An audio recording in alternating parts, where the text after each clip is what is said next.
Beaucoup de chrétiens perdent cette saveur. Ils s'habituent à la médiocrité dans leur travail, dans leur caractère, dans leurs relations et dans tout ce qui les entoure. Quand on voulait expulser bien-aimé Daniel du palais, plusieurs rois se sont succédés et Daniel toujours au palais, pas juste à cause de son Dieu, mais parce que dans tout son travail, on ne pouvait trouver aucune faute. Il était à l'heure, il faisait ce qu'on lui demandait et il faisait même le kilomètre supplémentaire. Après avoir examiné tout ça, ses ennemis ont dû attaquer sa foi parce qu'ils ne pouvaient rien trouver à son travail. Je veux t'emmener ce matin à réaliser que souvent, on ne t'attaque pas parce que tu es mauvais, on t'attaque parce que tu es médiocre. Et la médiocrité attire l'échec, la médiocrité attire l'opposition, la médiocrité attire la stagnation. Regarde avec moi aussi l'histoire de cette femme malade depuis 12 ans.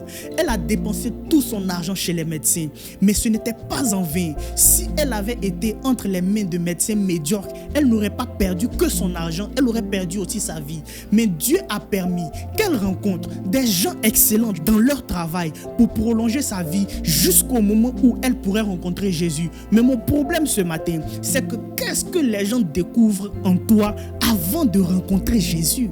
Si quelqu'un te croise sur le chemin, il doit normalement bénéficier de ton excellence, de ton sel, de ta lumière et non de ta médiocrité. Dieu ne cherche pas à t'élever parce que tu demandes. Il cherche pour voir d'abord si tu es digne d'être élevé là où tu te trouves, dans ton environnement. Dieu n'élève pas quelqu'un parce qu'il le supplie seulement, mais parce qu'il est fidèle, parce qu'il reste fidèle dans les petites choses. Si dans ton quotidien, bien-aimé, tu refuses la médiocrité, si tu décides d'être le sel et la lumière dans ton environnement, alors je crois au plus profond de mon âme que comme Daniel, même tes ennemis n'auront rien à dire contre toi.